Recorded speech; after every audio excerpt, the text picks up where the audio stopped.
When it comes to Europe, Amazon is by far the largest marketplace across most Western European countries. So eBay is a strong competitor. So eBay is very strong in the UK relative to Amazon, but Amazon's bigger. Other European countries, they're smaller by comparison. So they tend to be like a number 2, number 3, or number 4. Growing a business requires a holistic approach that extends beyond sales and marketing. This approach needs alignment among people, processes, and technologies. So if you're a business owner, operations, or finance leader looking to learn growth strategies from your peers and competitors, you're tuned into the right podcast. Welcome to the WBS Podcast, where scalable growth using business systems is our number one priority. Now, here is your host, Sam Gupta. Hey everyone, welcome back to another episode of the WBS Podcast. I'm Sam Gupta, your host and principal consultant at digital transformation consulting firm Elevate IQ. If you are ready to expand your e-commerce footprint, you have several choices. For example, suppose you have been selling to the most popular channels such as Amazon in North America. In that case, you might want to explore other channels such as Walmart, Alibaba, or Etsy. Or you might want to explore some of the international markets such as the UK, India, or Brazil. But the decision is not as simple as that, as you need to compare the channels in each country, understand their regulatory nuances and cultural synergies to be successful in each marketplace and market. In today's episode, we have our guest, Paul Sonneveld, who discusses the marketplace expansion strategy for e-commerce sellers or manufacturers aspiring to expand their footprint through digital commerce. He also describes visibility into the marketplaces around the world and their nuances. Finally, he discusses the unique requirements of each country and the resources available to them through the marketplaces, ecosystem, and service providers. Let me introduce Paul to you. Paul is the co-founder and managing director of Merchant Spring. Paul started his career as a management consultant and spent many years leading large retail and e-commerce businesses in Australia. He lives in Melbourne, Australia, with his wife and 2 children. With that, let's get to the conversation. Hey, Paul, welcome to the show. Hey, Sam, great to be here. Thanks for the invite. Of course, our pleasure. Just to kick things off, do you want to start with your personal story and your current focus, Paul? Yeah, sure. I'm assuming you're talking about the 30-second version as opposed to the 2-hour version. So let me try and give you the 30-second version. Let's try the 30-second first. Yeah, and we can do the rest of that. So just in case your listeners are wondering, I'm actually Dutch, but I live in Australia, hence the strange accent. So I thought I'd get that out of the way. Other than that, I am the co-founder of a startup business called Merchant Spring. We're about 4 years old. We're originally based out of Australia, but now sort of spread out globally. And our main offering is a marketplace analytics and management platform specifically for sophisticated marketplace sellers, marketplace agencies, and marketplace investors. So yeah, that's what we do. We serve clients globally across, I think I did a count last week, about 24 different countries, most of those in North America, a lot of them in Europe, and sort of the remaining 20% sort of spread out everywhere else. So yeah, that's a bit about us. Okay, amazing. So obviously we want to dig deeper into your marketplace knowledge as well as the international expansion, which is where your expertise is. But before we do that, we have one of the standard questions that we ask every single guest. And Paul, that is going to be your perspective on business growth. The way, this is why it sort of answers the question, why did I, leave a kind of a corporate career 4 years ago and jumped into the world of e-commerce and marketplaces. For me, the logic around growth is quite straightforward. It's sort of a linear logic, which is, if you look at e-commerce, of course, e-commerce is growing, double digits in most countries, and COVID has only accelerated that. Now, everyone knows that, but actually, if you are a brand owner or a manufacturer and you're looking at all your other sales channels, there's not many other sales channels available to you that are actually driving that sort of growth. And certainly when we talk to our clients, they're not getting a lot of growth out of traditional retail channels or, other channels. So e-commerce is one of the main sources of growth. That's kind of the point one I wanted to make. The second point is, if you think about e-commerce as an engine and you lift up the bonnet, so to speak, and you look at, okay, which of the cylinders are really, really firing here, you'll find that in most countries, it's marketplaces, right? E-commerce marketplaces. So, e-commerce marketplaces, say in the US, of course, Amazon is a big one, but in most countries, e-commerce marketplaces already take about 2/3 of all the e-commerce transactions that are going on, and they're growing, right? So if you are a manufacturer or a brand owner, so yes, you can drive your own, you can build your own website and do that, and that's a good thing to do. But actually, the share of the market there is slowly shrinking. So you're swimming against a bit of a current. Still worth doing, costs a lot of money, driving traffic and the like, but why not also tap into that current that is flowing in the right direction, which is marketplaces. And there's more and more marketplaces popping up every single day. We all have, of the big ones, like the likes of Amazon, Walmart, Lazada, all of that. And I can talk more if listeners are interested. But there's new marketplaces literally being announced, every single week. So just in the last year, you've seen, Kroger in the US say they're going to launch a marketplace. You've got Decathlon in France saying that they're launching a marketplace. Even here in Australia, our largest retailer, Woolworths, is launching a marketplace. And it just means that as a seller, brand owner, manufacturer, you're getting more and more options to get your product in front of customers. And I see that certainly within the space of e-commerce as one of the most significant growth opportunities available to brand owners and manufacturers at this point in time. Yeah, could not agree more. The more channels you have, the better, especially for the newer entrepreneurs. Let's say if they are trying to establish their brand in the market, and let's say if they don't necessarily have as much traffic on their website, then obviously the marketplaces are going to provide the proven platform to be able to bring the predictable revenue, is how I like to define. So definitely marketplace, the more marketplaces you can tap into, the merrier it is going to be for the manufacturers and distributors. So now let's talk about some of the nuances of these marketplaces. So I don't know, number one, obviously you touched a little bit on what these marketplaces are, but let's say inside those marketplaces as well, I think they have different fulfillment processes. They have different business models inside the marketplace as well. For example, let's say if we talk about Amazon. So Amazon has 3 or 4 different type of business models inside their marketplace. That similarly, I don't know if other marketplaces are going to have that as well. Can you talk about the major marketplaces that we have in the market and their business models?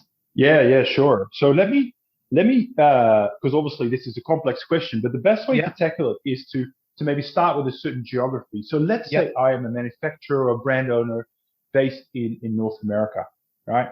So probably 4 or 5 years ago, I would have launched on Amazon, and Amazon would have been, one of the only channels I would have been selling on. Largely because Amazon's so large, and I would have been able to get really good volumes of Amazon, and probably still can. And in terms of Amazon, I've had the option of dealing with them on a wholesale basis through what we call typically 1P. So in other words, Amazon acts like the retailer, you act as the wholesaler, and they just place purchase orders for your products. Or I could have chosen go down the marketplace route, which is as a vendor, I am acting as the seller. So I decide what products I'm going to sell, at what price I'm going to sell my products for, what the ranges I'm going to sell. But I'm also responsible for doing all the advertising, all of the content, all of the support. So they're really kind of 2 different models there. Now, what's happened over the last 15 years is even though we hear a lot about Amazon competing with private label, and we've got to be careful, the reality is that almost 60% of the whole volume that's now sold on Amazon from a consumer point of view is sold through the marketplace.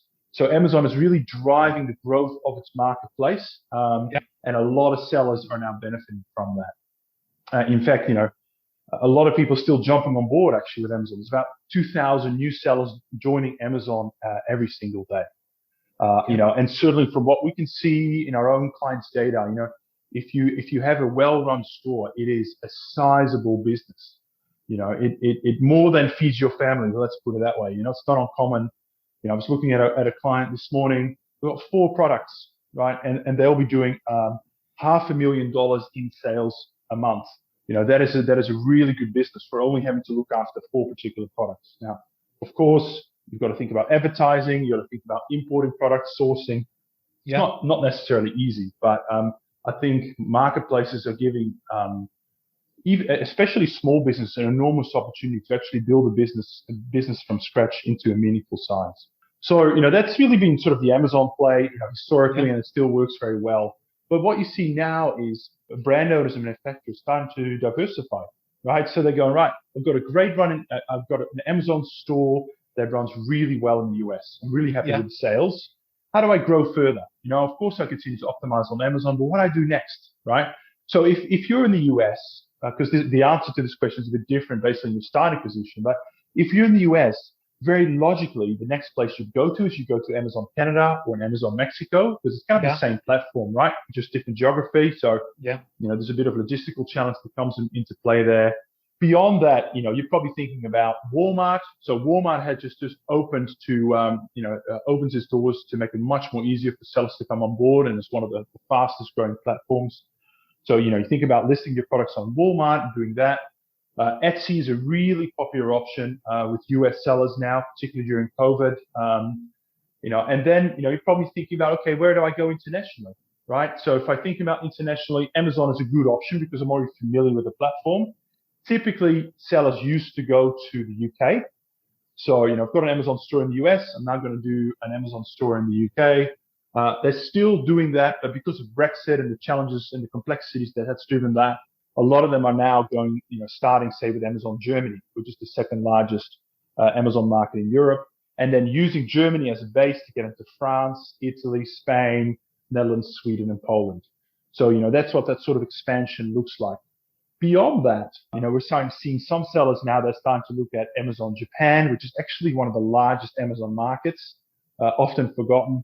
And there's other emerging Amazon markets that are popping up as well. So on that list, I've put Amazon India, Amazon Brazil. Amazon is in a couple of countries in the Middle East as well. And they're really starting to form great additional revenue streams for businesses. So, as you can see, I'm sort of painting this picture of, you started with one channel and you're starting to branch out. You're starting to become more sophisticated, and manage. We're seeing a lot of sellers now look, quite easily, running between 10 and 15 different channels, still selling the same products, because there's efficiencies in sourcing, in product development and the like. But then the ability to put that same product in front of more of larger audiences really helps you to drive your sales. So that's a really interesting dynamic. And before I'll be talking for a while, so I'll hand it back to you in a sec. But the other thing I would say is, this is where we play as Merchant Spring, is when you expand to different countries, different platforms, different systems, as you rightly put, things are not always the same. Right. Yeah. So expanding from, say, even basic things from an Amazon to a Walmart, all of a sudden you have to work within the Walmart system. Walmart has a different way to Amazon to how do you list and optimize your products? Yeah. How do you manage the buy box? How do you manage your seller health? How do you track your sales? All of those things you have to start to familiarize yourself with. So there is a bit of a challenge sometimes for sellers where the complexity starts to increase disproportionately with the number of marketplaces that you go on, right? Because all of a sudden you're trying to tie everything together, trying to get everything consistent, and that's a lot of work and a lot of heartache. So, this is a space that we play in as Merchant Spring. We allow you to connect all of those channels into a single management tool, so that you've got everything at your fingertips in an homogenized way, and you sort of save on all that admin time and really can really focus on driving your sales. So, it's a big world out there. Lots of options in terms of marketplaces and growth. Yeah, so very interesting commentary there. And I am going to have a lot of questions, obviously, but we can attack them one at a time, I guess. So when you said Walmart is much easier, so I would like to understand why Walmart is typically much easier. Is it just the platform that they are providing to the sellers that is slightly easier to use, or overall the kind of business model that they are able to provide makes it easier for the seller? Can you touch a little bit on that? Why Walmart is easier? Yeah, it's a little bit of both, Okay. or it's a little bit of everything, I would say. So I wouldn't say that all of us, if you're used to Amazon, all of a sudden Walmart is so much easier, in terms of doing business with. But it's a little bit on every dimension. So the first most compelling one is around the level of competition. So as you know, Okay. Walmart in terms of traffic is one of the biggest e-commerce businesses in the US, right? Yeah. Now it's not as big as Amazon, Yeah. but if you think about the number of people selling on Walmart right now, so it's probably getting close to about 200,000 sellers. Amazon has got 6 million sellers. Yeah. So, just think about like the ratio of, how many consumers visit the website versus how many sellers trying to sell things, just sort of basic supply and demand equation. That actually says, as a seller on Walmart, you've got a better chance of selling your product than you do on Amazon. Now, don't get me wrong, right? On Amazon, the top sellers make way more than the top sellers on Walmart, but the average seller on Walmart probably makes more than the average seller on Amazon, just because the level of competition is less, and particularly as you're starting out, it's easier to get going on Walmart than it is on Amazon. That's the first point I would make. The second point is, their interface and the like, they're pretty user friendly. So I would rate them as marginally better than Amazon. Yeah. But also what we're finding is with these, let's call them challenger marketplaces. So the marketplaces that are actively out there trying to recruit sellers, trying to build themselves up, they do have a much more collaborative approach with a lot of their sellers, right? So Amazon essentially is built around a self-service model. Yeah. So, very hard to get hold of an account manager. Certainly in the US, it's different in other geographies, but in the US, very hard to get hold of an account manager. If you've got issues with your account, you need support. The whole system, and you don't blame them because dealing with so many sellers, is based on self-service. Whereas some of these challenger marketplaces, clearly they're deliberately investing in providing better service. So this is an area where they can differentiate. So you'll find that you'll get more support and help when you run into issues and those things, and you're not sort of, forever dealing with some sort of help desk system that never seems to give you an answer. So I'd say those are probably the two or three main differentiators in terms of it being easier. But the main one for me, the main compelling reason is the lack of competitiveness with other sellers vis-a-vis Amazon. Okay, interesting. So obviously, I am going to have some more questions there. But before we do that, I want to address one more comment that you mentioned, and that is going to be using Germany as a base to penetrate some of the European countries. And each of these silos, when we look at different geographies, they can have their own marketplaces. The tiny mini marketplaces, they are going to be culturally aligned. They are going to have their own nuances. So why is Germany being used as the base to penetrate, let's say, in France? Is there a specific reason for that? Yeah, there is. So before Brexit, the way this used to Yeah. work was people would list their products on Amazon in the UK because it's an English-speaking environment. It's just easier, particularly if you're coming from North America. You put all your products in an Amazon warehouse in the UK, and you'd be able to do what they call pan-European fulfillment. So you could list your products on, say, Amazon France or Germany, but you don't have to put all your stock into those countries. You can just ship from the UK, right? It's sort of one warehouse solution, keep things simple. Yeah. That all came to an end following Brexit, where if you have stock in a UK warehouse, that's really only Amazon will really only ship that to UK addresses. They will not ship products into the mainland and vice versa. So if you want to expand into Europe as an Amazon seller, you need to have a presence, physical stock presence on the mainland. Which then gets you into the question of what's the best country to start with there. Typically, people pick Germany because it's one of the largest Amazon. It's the largest Amazon market on the mainland. Also from an inventory capacity point of view. So that's usually the easiest starting place, and that's where people start. So they put all their products in Amazon Germany, and then they will set up Amazon France, Italy, Spain, and the like, and fulfill products from there. Now that's changing a little bit because places like Amazon in the Netherlands have just opened up a warehouse solution as well in terms of FBA. So that makes it a bit easier as well, certainly from a language point of view. And the other thing that a lot of sellers will do in Europe is use another service that Amazon provide, which is the Amazon omni-channel fulfillment or multi-channel fulfillment. So let me use the correct terminology. So this is the ability to say, you may be selling on a local marketplace like a C discount in France, one of the larger domestic marketplaces, or say on bol.com in the Netherlands. You can sell on those marketplaces, but still ship your products from an Amazon warehouse. So again, it's a great mechanism to keep all your stock in one place and keep things simple that way.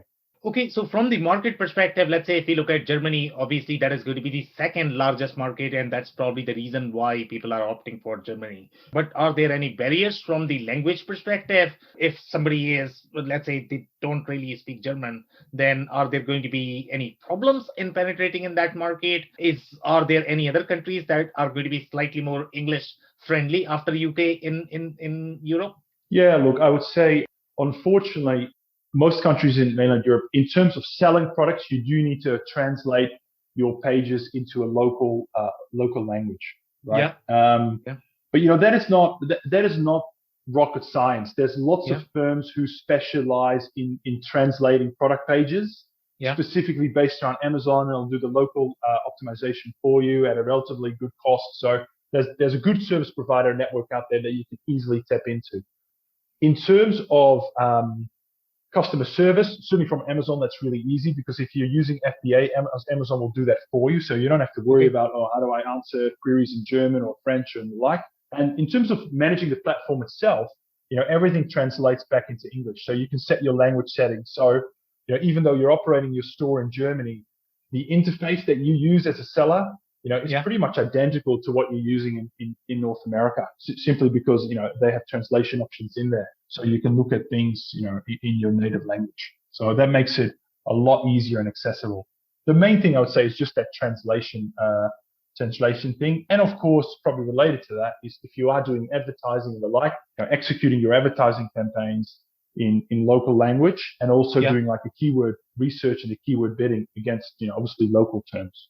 Again, partnering up with a local agency in the region will certainly help. And just in case if your listeners are wondering if they're looking for recommendations, we have lots of European agencies that use our platform. And we've got great relationships with a whole number of agencies. So certainly, if your users are interested in a recommendation in terms of agencies they should have a chat with. When it comes to expanding to Europe, I'm very happy to provide recommendations on that front. Yeah. Amazing. Love it. So let's talk about some other things from the business interaction perspective, especially while considering the language aspect. So obviously, in this case, Amazon is probably providing the customer service. They are providing the warehouse, the inventory, just because they are doing that's provided as part of the FBA. But are there going to be any other requirements that the sellers need to, let's say, deal with local authorities? I don't know if they are going to require the local bank account. Are there going to be any other moving parts that would require interaction in German? Yeah, in terms of Europe, you do need to register for a VAT number for tax purposes. And I'll admit I'm not a complete expert on VAT compliance, but that's certainly required. There's some great businesses who specialize in this, like VAT Global, Elotex, and a couple of others. They can certainly provide great services in terms of making sure you're VAT registered and making sure you meet all the other business requirements that Amazon and local authorities need. The good thing, obviously, in Europe is you kind of only have to do this once in a particular country, and then you can use that same registration across the rest of Europe. So, for example, you can register for VAT in Germany, then you can use that in France and other places as well. So there's no duplication there as well. The other thing that's worth thinking about is sort of product and category restrictions. So if you're selling products with higher compliance requirements, so for example, anything that people can eat, or like skincare products, things that you apply to your face or your body, or things batteries or electrical products and the like. There are safety and regulatory standards that apply. Now, most of the time they'll be common across the European Union. So again, you don't have to think about that once, but it's worth just researching that up front to say what do governments require, and also have a look at Amazon's restricted products and categories list. They will give you detailed guidance in terms of for what type of category, what sort of certification or testing evidence or other documentation will they ask you for in order to allow you to sell in a certain category, just to make sure that you're meeting the minimum product compliance standards. That's another piece that it's worth just looking at, because Amazon may require a different set of documentation in North America for a particular product than they do for the same product in Europe, just because they're adhering to local requirements, obviously. Interesting. So the VAT requirement that you mentioned, VAT, do you require to set up an entity in each of those countries, or do you still need to pay VAT when you are going to be foreign incorporated? So let's say if I have the e-commerce merchant from US and they are trying to one of the European countries, do they need to incorporate everywhere, or are they operating just as an US firm and they simply need to comply with VAT? Yeah, sure.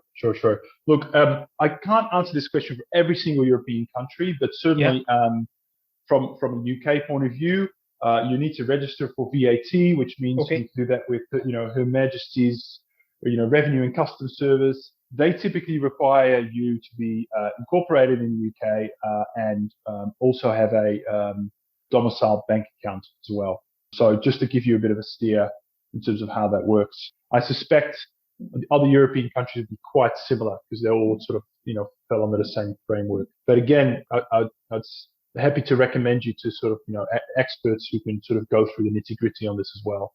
One of the big questions that comes up right now a lot is the time it takes to register for VAT. Because of Brexit and because of the pandemic, and there have been lots of sellers now moving online, there are big backlogs in terms of getting your VAT registration done.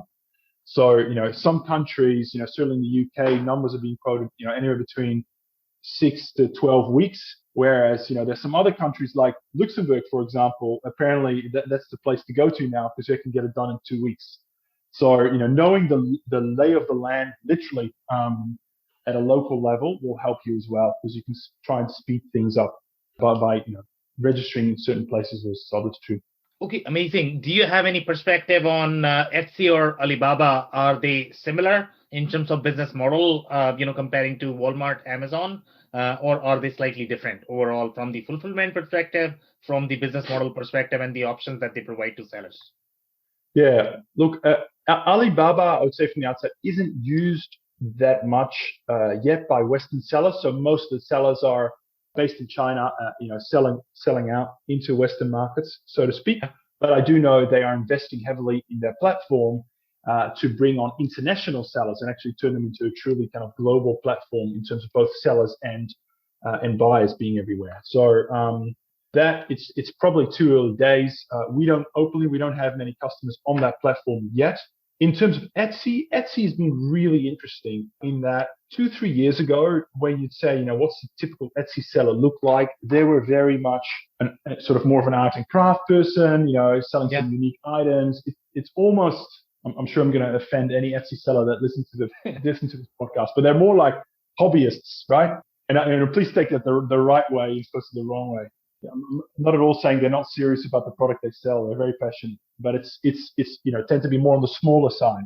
I feel like Etsy is becoming more mainstream now, where I see more of the mainstream sellers migrating onto that channel. So even on, I saw a stat earlier this week, which has, about somewhere between around 25 to 30% in that ballpark of Amazon sellers are considering selling on Etsy this year. So, and Amazon sellers are the professional guys, right? So they're starting to look at Etsy as an additional channel, reach a new audience, and Etsy's seen phenomenal growth. So Etsy is very close to Amazon in terms of the number of sellers that are using this platform, close to 6 million as well. So they're probably one of the fastest growing marketplaces out there this year.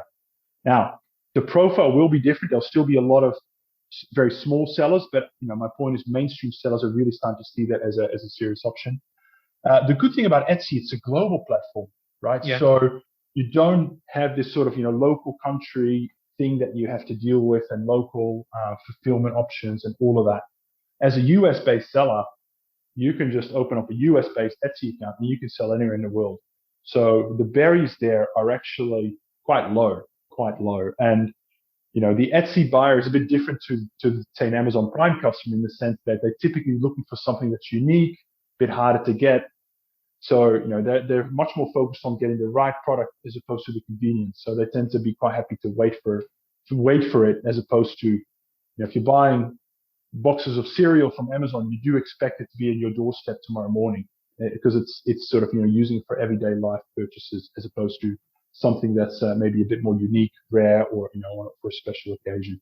Interesting. So when we look at this overall global market, obviously Amazon is extremely big in North America, and I don't know if that is. I would assume that that's probably big in Canada and Mexico as well. When I say North America, definitely US Amazon is big. So when we look at this whole global market, is Amazon still the biggest in every market, every major market? When we look at, let's say, the global map, for example, UK, Germany, France, Australia, New Zealand, China, Japan. If we look at the overall landscape, is Amazon still big, or in some markets, the other marketplaces are slightly bigger? Yeah, look, let me, and the answer varies dramatically by geography. So let me take you on a bit of a geographical like whirlwind tour. When it comes to Europe, Amazon is by far the largest marketplace across most Western European countries. So eBay is a strong competitor. So eBay is very strong in the UK relative to Amazon, but Amazon's bigger. Other European countries, they're smaller by comparison. So they tend to be like a number 2, number 3, or number 4. So Amazon, very strong in Europe. On Eastern Europe, by the way, you've got a very big marketplace called Allegro that really has a very strong position in Eastern Europe. And, and I think it's really interesting to see Amazon expanding to Poland a couple of months ago. Clearly Eastern Europe is on Amazon's mind in terms of gaining share from other marketplaces and growing their business. But Europe, I would say, I put squarely into Amazon's camp. Obviously, the same with North America. Then you get to obviously China. So China is a completely different ballgame. Amazon actually withdrew out of China a couple of years ago. They said too hard, too difficult, give up. Right. Clearly, you've got your big incumbent players. Obviously, the biggest one being Alibaba. I think they've got another name now. It escapes me. But obviously, you've got the Tmall, Taobao, you've got JD, you've got VIP.com, all local Chinese incumbents. And actually, in terms of size and GMV, these guys are even bigger than Amazon. Certainly, Alibaba is, and it's a pretty well-known fact. So where it gets really interesting is around Asia and Australasia. So you've got Japan, it's like a different, very mature market actually. And Amazon has been there for a long time and has a very strong position. And the number 2 competitor there is the local marketplace called Rakuten, who's expanding to other markets as well. Pretty much, a number 1 and number 2 type scenario there. But Amazon Japan, very established. Amazon's definitely number 1. You get to Australia, Amazon was a late entrant. So Australia is one of the only markets whereby eBay is still by far the largest market. Right, so eBay's still about 2 to 3 times the size of Amazon. Amazon is catching up fast, and that's going to change, I think, in the next few years. And there's a bunch of local players there as well that are very strong. Southeast Asia is really interesting, right? So Amazon has not really got a foothold there, but it's interesting because it's the most densely, it's some of the most densely populated places like Indonesia, rapid population growth. Obviously emerging middle class, very much underserved yet. And actually, Amazon's got no presence, right? So they open up Amazon Singapore as a bit of a beachhead. It's tiny. It's not setting the world on fire. There's really 2 big players there, alongside local marketplaces that are actually doing very well. And they are Lazada, which is a business that is probably close to 15 years old, maybe a bit older. And that was actually set up as a copycat business to Amazon. So, if you're a Lazada seller and you're used to the Amazon system, it's kind of like everything looks and feels like Amazon. The seller backend, how fulfillment works, the whole lot.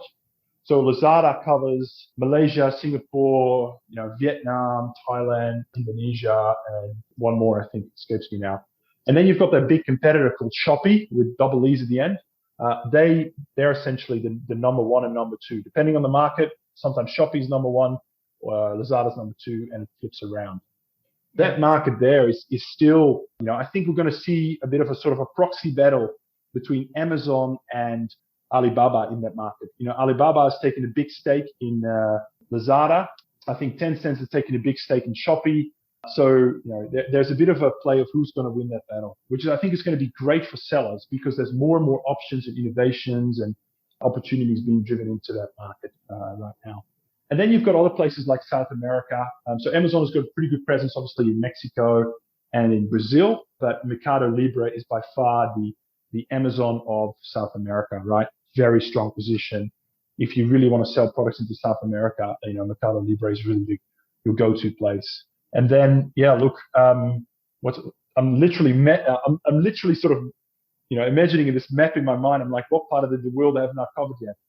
There's of course there's India. India is a fascinating country in itself, obviously, because of the size, but you've got immense competition there amongst marketplaces, right? So, Amazon has now, after a couple of false starts, has built a really strong position. They're definitely the number one in India now, but you've got others like, Flipkart and a bunch of others that are, really provide really strong competition. And it's not uncommon for Indian sellers to be across 5 or 6 different marketplaces in India there as well. Yeah. So lots of choice. And then, last but not least, the Middle East is another place where Amazon is making really strong inroads. So they, quite unusual. They acquired Soup.com, which was a local marketplace player a couple of years ago. And then now they've rebranded that to Amazon, and they're expanding their operations. They're in the UAE, they're in Saudi Arabia, and they're really building out that business and really a growth market as well. So another area where Amazon, I think, it will dominate as well. The other one then is really Africa, and I don't really have that much insight. I know there's a couple of local marketplaces and some African-specific marketplaces there. Amazon really doesn't have a presence there, and neither has eBay or any of the others. So it's largely driven by local e-commerce players. That's amazing, I guess. That's it for today, Paul. Do you have any last-minute closing thoughts?